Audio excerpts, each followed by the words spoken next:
The 1066 Battle of Hastings is often conflated with the total immediate conquest of England. In reality, that victory initiated a grueling, decade-long war against a native population that refused to submit. This visualizes the sheer mathematical reality of the invasion. William commanded a tiny occupying force of 7,000 to 10,000 men, surrounded by over 2 million rebelling English subjects. You cannot police that many people, spread across an entire island, using traditional pitched battles. The Normans survived this mathematical deficit through military engineering. We tend to picture castles as sprawling stone palaces or romantic royal homes. In 1066, a castle was a crude, rapidly deployed military tool. The occupying army needed a way to instantly project cavalry violence across vast rural and urban spaces.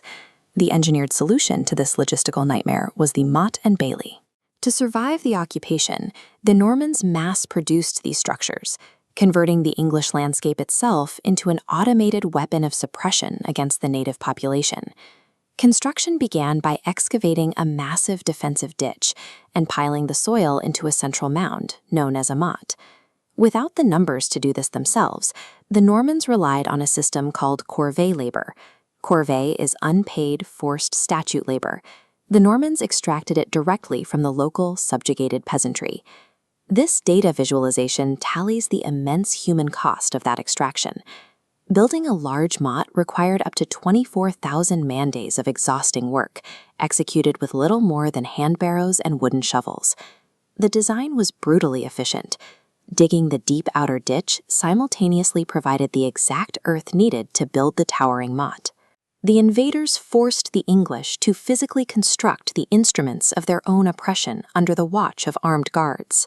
The motte was crystallized, stolen English labor weaponized to physically elevate Norman power. At the base of that towering motte sat an enclosed courtyard. This area is the bailey, a term derived from the Norman French basse-cour, meaning low yard. This was not a peaceful domestic space for noble life. The bailey was filled with crowded barracks, active blacksmith forges, supply lines, and above all, war horses.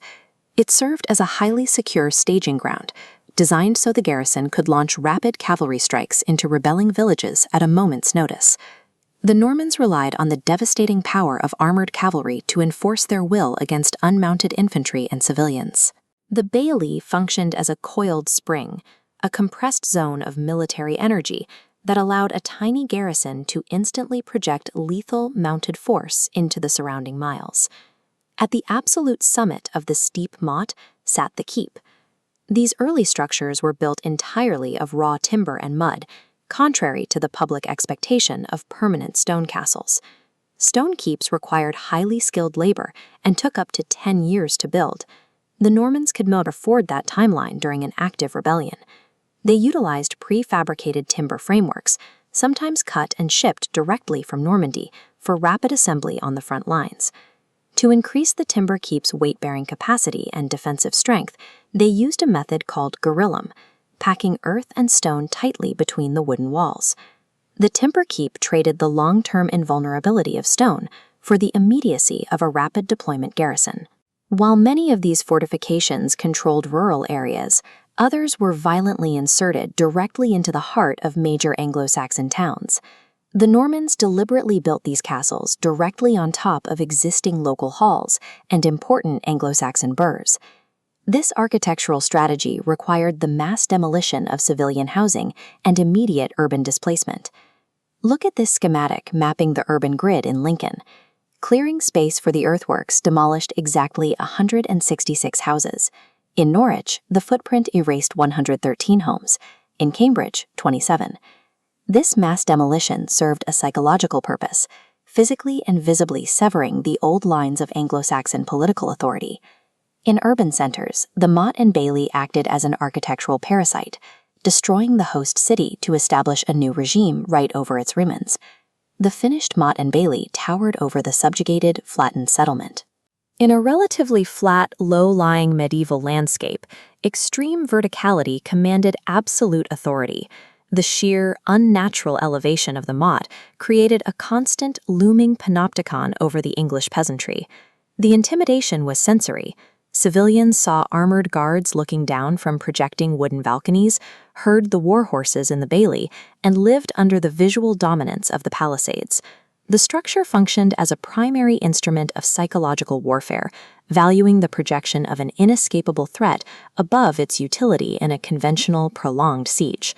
This psychological stronghold was replicated across the entire geographic map of England and Wales. In the decades immediately following the invasion, the Norman building program scaled to industrial proportions. This tactical map tracks the final scale of the occupation grid. Between 500 and 600 of these structures were actively occupied at any given time. This interlocking grid of fortifications created overlapping zones of cavalry control, making large-scale rebellion mathematically impossible. The network brutally suppressed the English rebellion and facilitated the total replacement of the native elite class. The Norman yoke was not forged in a single afternoon at Hastings. It was relentlessly hammered into the landscape through 600 mounds of mud,